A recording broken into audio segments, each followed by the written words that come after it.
Lesson 6. We finished with the Niyamas, with the Yamas in the previous lesson. There are 5 of them. And now we have the first Niyama. Niyamas, there are also 5 of them. Yamas are refusals. They are defensive in nature. We refuse to take part in certain, mostly subconscious behavior. We refuse to go along and or engage in violence. We refuse to take shortcuts and lie or steal or engage in unchaste behavior.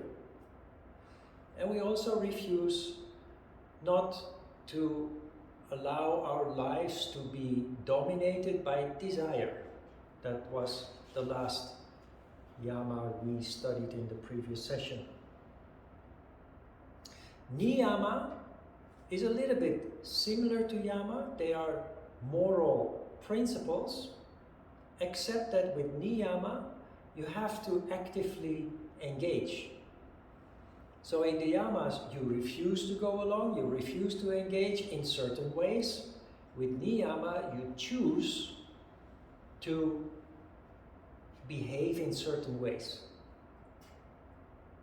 You choose to engage in certain ways.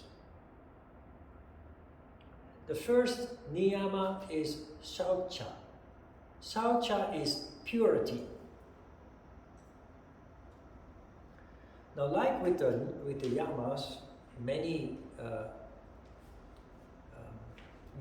programs where Yama and Niyama are studied, they're often absent from most yoga classes, but if they are studied, they're being dealt with in very superficial ways. And often in one lesson you learn all the Yamas, and sometimes you learn all the Yamas and Niyamas in one lesson. And Shaucha then is dealt with saying, purity means that you have to take a shower before your yoga class. And it means personal hygiene, to brush your teeth, and to generally engage in hygienic behavior. So it's basically is limited to hygiene, physical hygiene, which is correct. It is part of Shaucha, of course, but it's just a very small part. And it's the uninteresting part, because it speaks for itself. Everybody knows hygiene is important. Everybody knows we need to brush our teeth before going to sleep, and we need to wash our hands on a regular basis. The more interesting part is, of course, the more nuanced approach to Shaucha. Now you see that I start with the first sentence explaining purity, that purity means to be consequent. Now consequent is a Dutch word that you hear very often in the Dutch language. So when I wrote this text, I looked up the translation of consequent, and it's the same. In English, it's also consequent. What I didn't know at the time is that native English speakers, they barely use this word.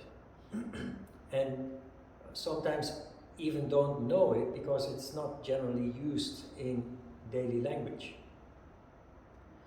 The editor of the files made a footnote where he explained what consequent means, but the word that native English speakers very often use instead of consequent, but that has the same meaning, is consistent.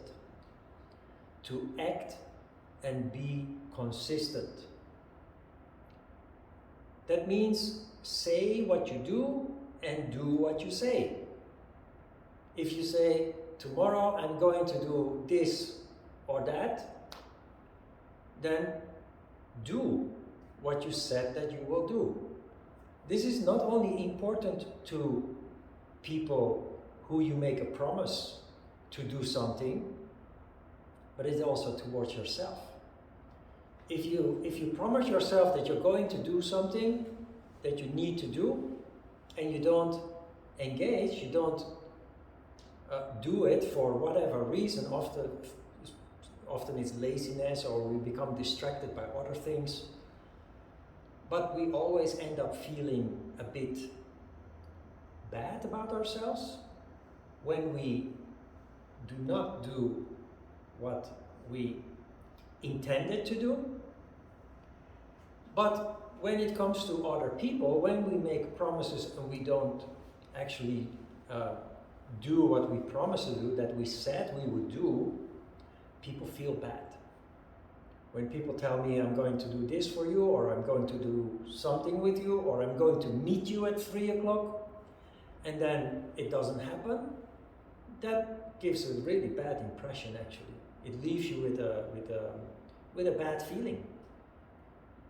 It can destroy relationships, but it also affects trust. You don't trust people anymore. It comes down to what we learned when we discussed truthfulness. So all the subjects kind of fuse with one another and connect with one another. You see that you find elements of one subject, you find back in another subject.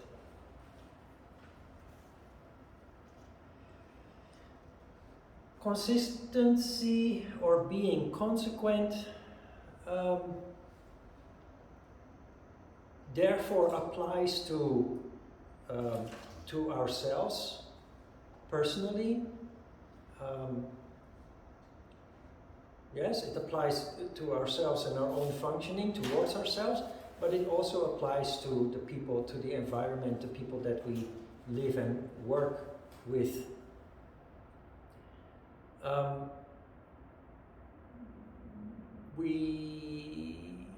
We talked about non-desire, about following your heart, pursuing a wish rather than a desire, and consistency, or being consequent, comes very much into play there. We live in a very complicated world where there are many distractions. Our desires are constantly triggered by the overload of wealth that we are surrounded by. Shops full of objects of desire, luxury goods and what have you. But when we follow our heart, we tend to be, as a result of being focused on our heart's content, we often feel less need for superficial desires. But we are only human, and this is the thing. I explained in the previous session that it took me 9 years to prepare to be ready to go to make the big jump and go to Korea, from Amsterdam to Korea. In those 9 years, there were many ups and downs, of course. It never was a smooth process. There are worries and doubts. There are fears also. What's going to happen? Am I doing the right thing? Isn't it better to just have a career here in Amsterdam and just do what other people do, buy a house and have a family and just do like other people do? But when you follow your heart, you have those moments of doubt, but anytime, every time that you are meditating, for example, every time when you are daydreaming, you connect with your dream, you connect with your wish, and you know that it is right, deep inside your heart, you know that it is right, it is the right thing to do. You know that it may not be easy, but it makes you happy. Purity here means not to give up, not to compromise. We compromise all the time, especially where it comes to following our heart. It's very easy to do what we were trained to do at school, by our parents, by the government, and just walk between the lines and just be like good citizens. That is how life is relatively easy. It's easy, it's comfortable, it's predictable, but it's also killing the spirit. That is why if you walk in the street, a big city like Seoul, there are so many people. And if you go to work during rush hour, you see thousands of people. And you see very few people that are actually happy about where they are going, about their life. Their life is being controlled by the clock. They wake up early in the morning because they have to go to work. So to go to work, they need to take a shower, have breakfast, and they need to go to the subway or the bus and arrive at work in time. There's nothing wrong with that, because we need to pay the bills. We have to do something to sustain our lives. But the thing is, if you do things that you hate doing, you end up harming yourself. You kill your spirit, which, remember, we haven't gone into this very deep yet, but when you're happy and enthusiastic, your energy is on a higher level of consciousness in the crown chakra, which is where your higher characteristics are located. Wisdom, intuition, but also joy and unconditional love are located there. When you constantly, and especially when it comes to a full-time job, 5 days a week, from 8 to 6, 5 days a week, with only 2 days to barely rest, recover, when we engage in things that we really don't like to do, our energy drops to lower levels. And that is what you see on the faces of the people that walk in the street, that ride the bus and the subway. They are gray. They are without expression. There is no smile on their face. They are grumpy, they are unhappy, but they do what they have to do as good citizens, being raised since birth. They have been raised to function like that by the parents, by the teachers, but very importantly, the government wants you to function like that. When you do something that you like, you do something that you feel attracted to, you naturally feel happy, enthusiastic, inspired, and your energy goes up. And if you understand this, and tomorrow morning again you take the subway or the bus or you walk in the street, look at people and try to try to make the distinction between the people who are enthusiastic about what they are going to do and those that are not. And you will see that only few people are actually happily on their way to something that they like to do, that they are enthusiastic about doing. Remember the story of Yubin that I told you last week or the week before, the girl whose father wanted her to be a professional skier at the highest level. When she engaged, this is a very extreme example, but it's a true story. When she engaged in what her father forced her to do, she died inside. Very unhappy and dark. But then when she went to the locker room, took a shower, changed her clothes and put on her backpack with her school books, a total transformation took place. And that is this what we are talking about. She felt so good about learning, about studying, about going to school after the gym, that her energy completely changed. And she became like what a young teenager should be, playful, enthusiastic, joyful. Now, as adults, we often lose that condition because as soon as we graduate from school, we are trained, we are conditioned to start being serious. Stop fooling around, stop playing around. Now it's time to make a career, buy a house, start a family. Purity is about following your heart and staying true to your heart, staying loyal to your heart. That is not easy. That is why so many people are not capable of doing that. That's why so many people give up on their dreams. But being consistent, being consequent, means to not give up on your dreams. If you have something in your heart, it may look impossible to achieve, but if you keep believing in it, you will achieve it. There is only one obstacle, and that is patience. It takes time. As we discussed in the previous session, there is always a process. If you want to be rich, you cannot just be rich tomorrow unless you rob a bank. But if you follow the proper steps, educate yourself, start a job or a business, you will eventually achieve your goal.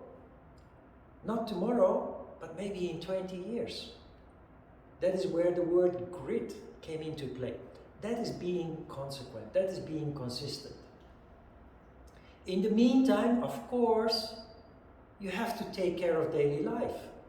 While you pursue your dream, you can keep your dream on the back burner, and each time when you have an opportunity, expand a little bit more on it.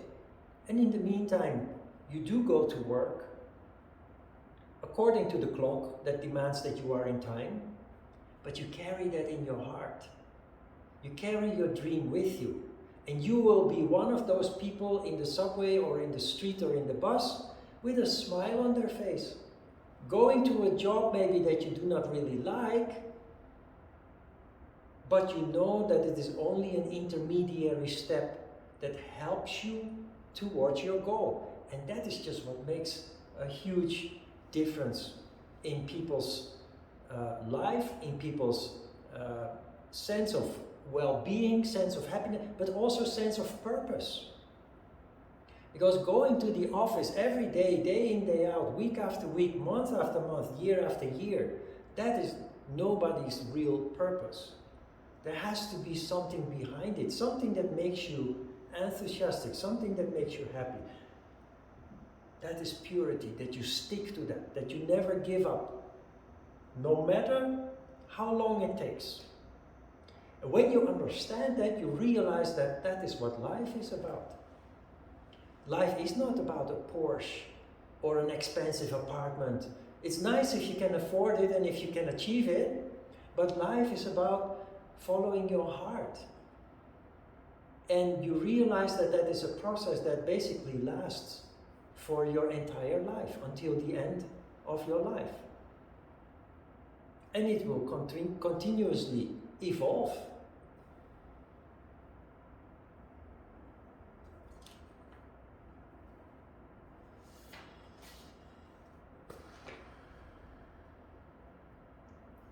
On page 2, we have the subject of Shaucha in thoughts. And the second paragraph is very important. I will read a little bit from it and then expand on it. In order to purify and reach purity, we must let go of anger, malice, regret, a guilty conscience, and all other negative emotions. Negative emotions poison you from within. They make you sick in the long term if you keep hanging on to them.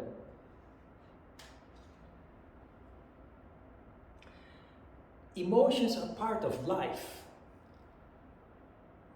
When you read this, it does not mean that you must ignore emotions or that you must oppress emotions.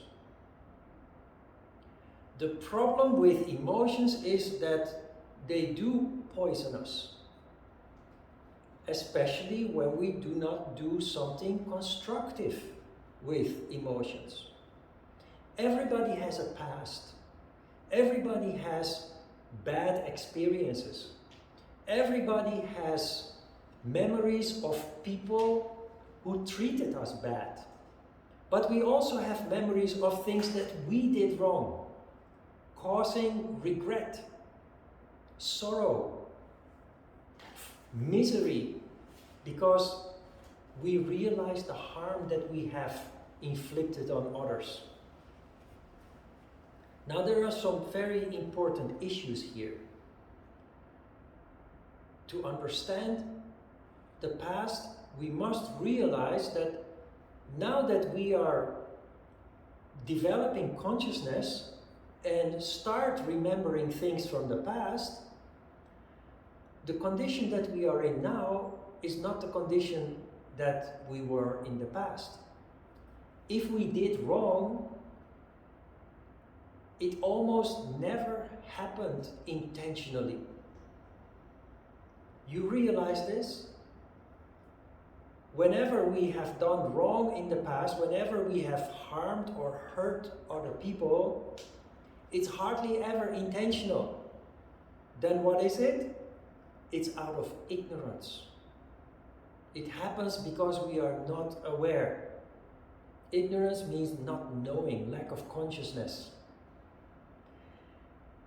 The same applies to people who have hurt us. In the past, we have been hurt. There have been people that have hurt us. That can be parents, it can be siblings, it can be students in school, bullying, what have you.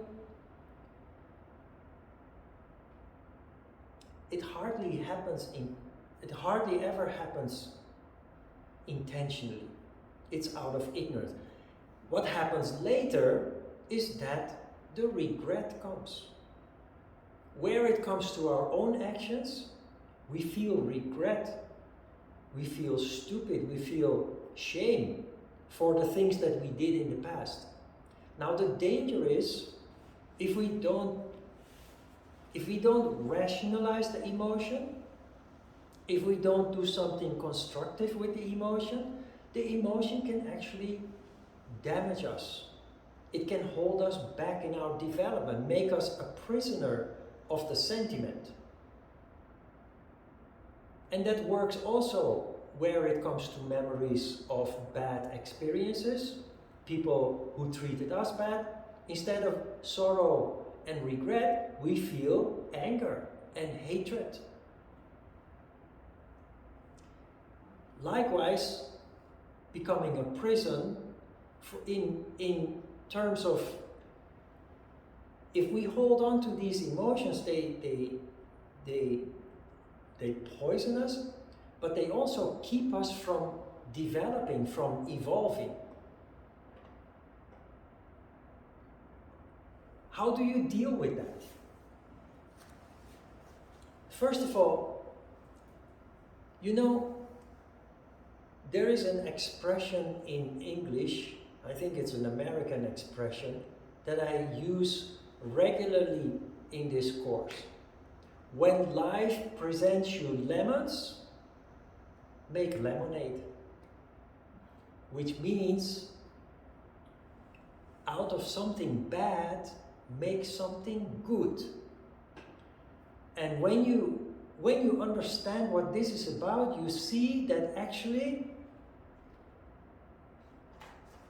depending on your attitude and your ability to transform, to rationalize emotions, to transform them, you can always make something good about something that appears to be bad on first sight. Even, and maybe especially, with tragic events.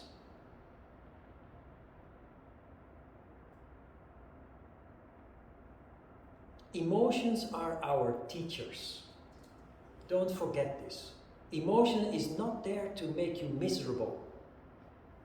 But because we are only human, usually when emotion strikes us, we have a tendency to identify with the emotion and become miserable. Worse, we think we have a right to be miserable. And we damage ourselves, we harm ourselves. And sometimes, when engulfed by an emotion that we allow ourselves to drown in, it causes us then to harm other people. And it becomes a vicious cycle that never stops. How do you deal with all this? As yoga practitioners, you develop the quality of observation. When you sit on your cushion, you develop the quality of observation. Later, as a result of your training and regular practice, it becomes a natural quality that all of you will possess. You will, when struck with an emotion, instead of drowning in the emotion, you will feel the heat. You will feel the pain. But then you switch into another mode. You start to consciously look at the emotion, observe the emotion. You try to understand where that emotion comes from and what it is trying to tell you. In that way, you put the puzzle of your past together. In that way also, you free the road towards the future. Because past experiences often become such a big obstacle that they freeze us in our development. We get stuck in our development. And all that is left for us to do is go through the daily motions to just stay alive. We go to work, we go to the supermarket, we cook, we clean a little bit, but that's it. There is no progress, there is no development, because we are stuck in that sentiment from the past. And whether that is caused by other people or because we did foolish things, it doesn't matter, it has the same effect. So, emotions are our teachers. Very important is to develop the power of forgiveness. Not only to other people for their mistakes, because now you know that most of the time, almost always, when people do wrong, it's out of ignorance. That doesn't make it right what they did. That doesn't make it right. It's their karma to deal with. For you, it's important that you deal with it and make something good out of it, so that it doesn't remain an obstacle. So things that people did in the past that make you very angry, that you find unforgivable, you must find forgiveness in your heart. And you do that by the realization that it most likely happened out of ignorance. They didn't know better. And this might be very difficult at first, until you realize that you extend the same kind of forgiveness to yourself. And that is a matter of purity. If you forgive yourself for having done wrong in the past, you forgive yourself for having done harm to other people, it's only fair that you extend that to other people who did the same. And that rationalization will allow you to overcome the obstacle and move beyond it. And you will see in the long term your experiences and the fact that you now have started dealing with them consciously and constructively, they will bring out characteristics in you, they bring out qualities in you that otherwise would not have manifested. And the wonderful thing that happens now is that you reach a point that you can even feel gratitude towards the past.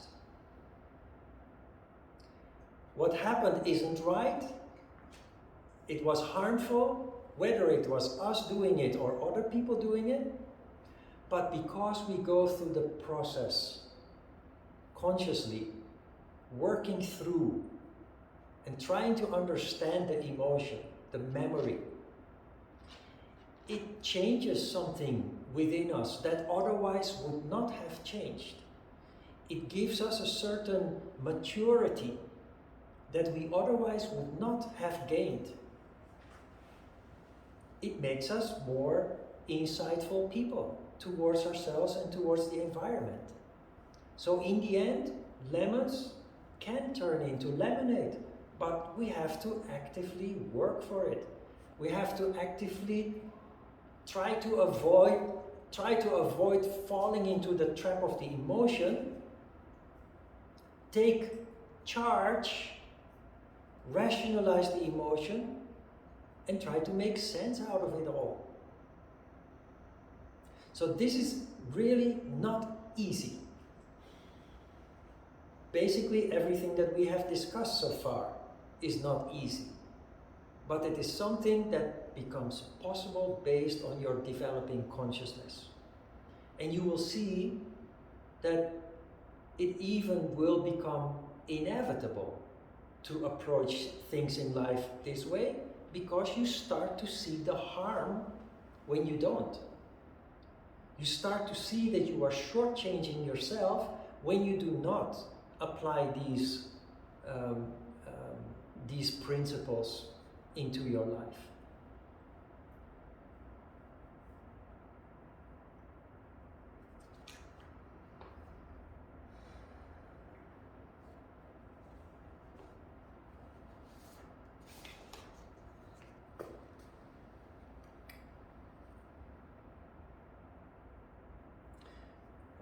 Page 3 on the top first paragraph, you see something about entertainment, TV, books, internet, and what have you. When I started practicing yoga, internet didn't exist, but we had TV at that time. And books. Now, when I started practicing yoga, I really needed to focus on myself. That was just a stage of transformation, very much needed transformation. And I just felt in the evenings that I turned on the TV, I skipped my practice. And I would wake up the next morning feeling stupid because I really needed it. I found it difficult to turn off that damn TV.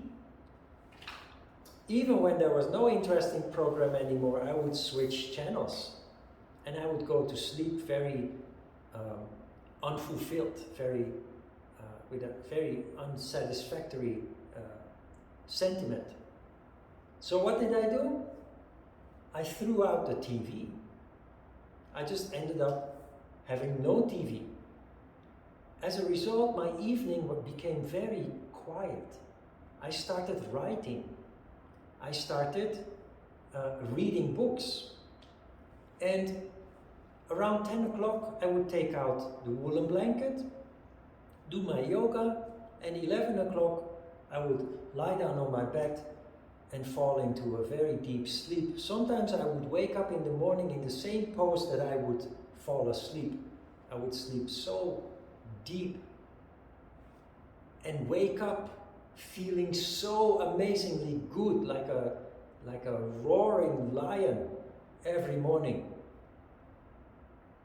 Later, a couple of years later, I started having a TV again. But I had become very selective, and I developed the power to push the off button. But I had become very selective. I would only watch the news. I would only watch documentaries and all the entertainment nonsense I had no interest in anymore. Something had just changed in me as a result of developing conscious through the practice of yoga.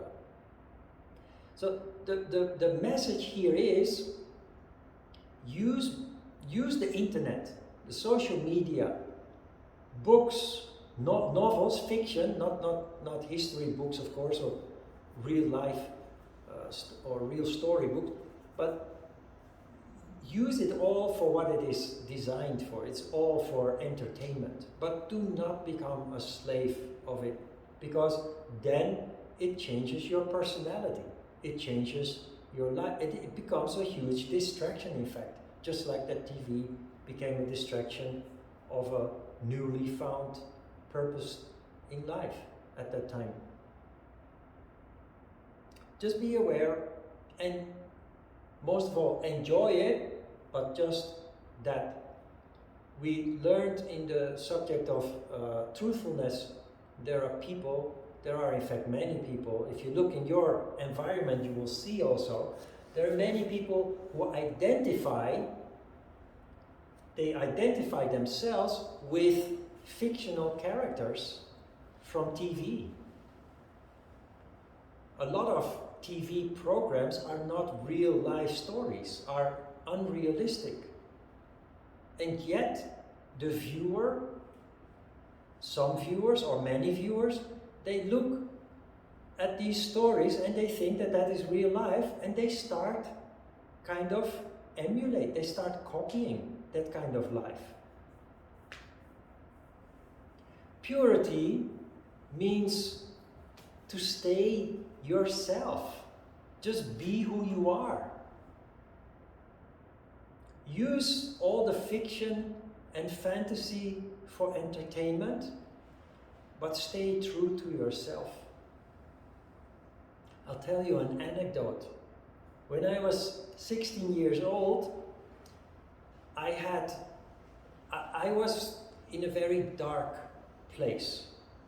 When I was 13 years old, my parents divorced in a very abrupt way, and it really hit me hard. My siblings were older, they were better prepared to deal with it. I was 13 years old and it really hit me hard.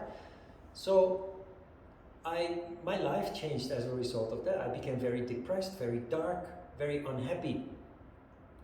By the age of 16, I was sick and tired of it. So I asked myself the question, if not this, what do I want? What do I want in life? I'm so unhappy now. So I asked myself the question, what do I want? And the answer was very simple. I didn't want to be rich. I didn't want to have a luxury car. The answer was, I just want to be happy again. Because I remembered before the divorce, I was just like any other child, playful and happy and going to the swimming pool or climbing a tree or playing soccer outside, but just a happy, enthusiastic, active child. Just wanted to be like that again. So the next question came, the second question. If you want to be happy again, how are you going to do that? How do you do that? And the answer to that was also refreshingly simple. Just be yourself. Whatever that is, just be yourself. And from that moment on, that's what I've been trying to do up until today. Just being myself, whatever that is.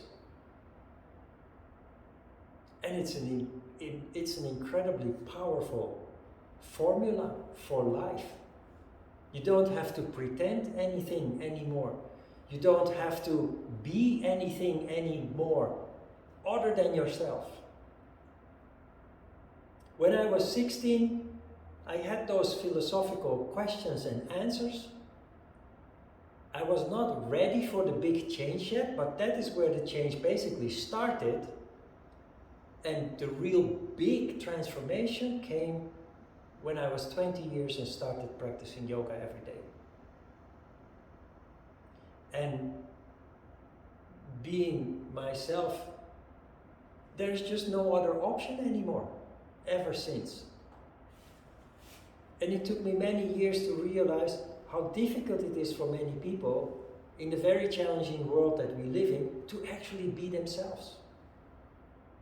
And I realized how difficult it makes our lives difficult, because it's like living a lie. What we studied at Truthfulness about the group of friends surrounding my sisters and one of my sister's husband, and the way that people identify with characters from TV and from movies and what have you. It empowers them in a way, it gives them something to hold on to, but what if it falls away? What if it doesn't exist anymore? Then suddenly you find yourself in an identity crisis, because who are you really, other than the image that you created? That is purity. Use fiction, enjoy it. I like reading a book, mostly real stories, but if the fiction, like Stephen King is a brilliant writer. People think he's a horror writer of horror stories, but horror is only a very small part of his repertoire. He writes many very brilliant stories. I call him a yogi writer because of the depth of his insights and the psychology behind. Anyway, just enjoy, but don't let it create your daily reality. That's what it was created for in the first place. Good. Questions?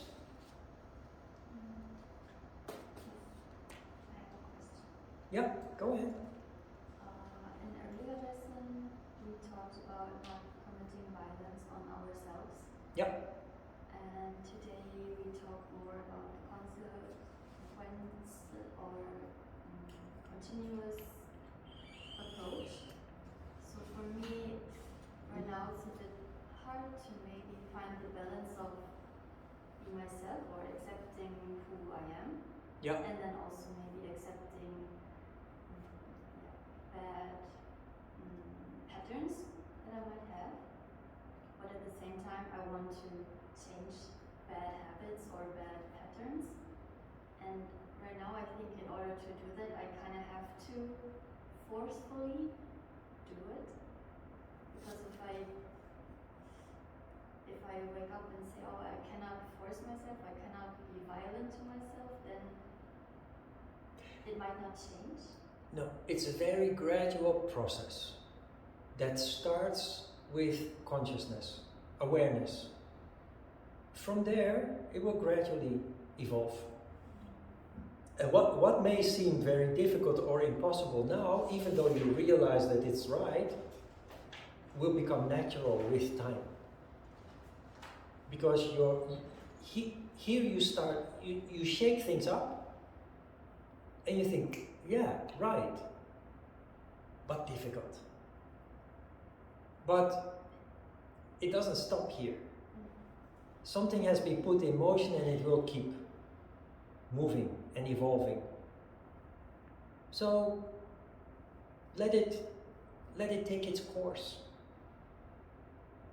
When we read the Hatha Yoga Pradipika, there is the use of the word gradual is frequent. And there is even one sentence where the word gradual is used 3 times. We will come across that when we start reading. But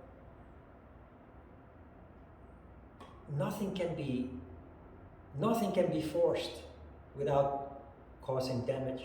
Nothing can be hurried without causing damage, without blocking energy, without causing other people to be harmed in the process. So the word gradual is actually very valuable. It made me realize also, contemplating those texts and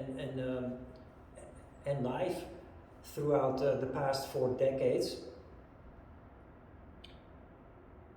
Anything that is not gradual always causes waves, violence, harm to ourselves and to other people. But when we are patient and we go through the process, through the steps naturally, it all unfolds. When the time is right, the next step unfolds without any waves. And there's no need for stress, no need for worry, but the difficulty is to be patient. But you know what? Patience is a quality that you find in the crown chakra, as is courage. Courage is not something you can learn from a book or from a teacher, because fear is a natural instinct. Fear is the opposite of courage. How does courage work? That is by recognizing your fear and dealing with it in a rational way. How do you do that? That is what happens in the crown chakra. You cannot do that in your head, because you're freaking out. In the crown chakra, you rise above the fear. You rise above the emotion. You stay calm. Where other people freak out, panic, you stay calm and you say, what's going on here? So courage and patience are qualities of the crown chakra, which means if you practice yoga, you naturally develop these qualities. Every yoga practitioner develops courage and patience. Patience is nothing more than insight in a process. You want something, always when we want something, we want it now. Patience means to understand that it's not realistic to have it now. Patience is possible because you realize deep inside your heart, I want this, but it's not possible to get it now. I need to go through certain steps. I need to prepare, lay the foundation, go through certain steps of development before I can actually get it. Get what I want, or get where I want to be.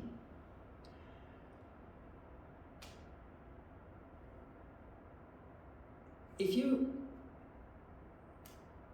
your question is about the past, you realize that change is necessary for your own, mainly for your own well-being, but then eventually also for the people involved.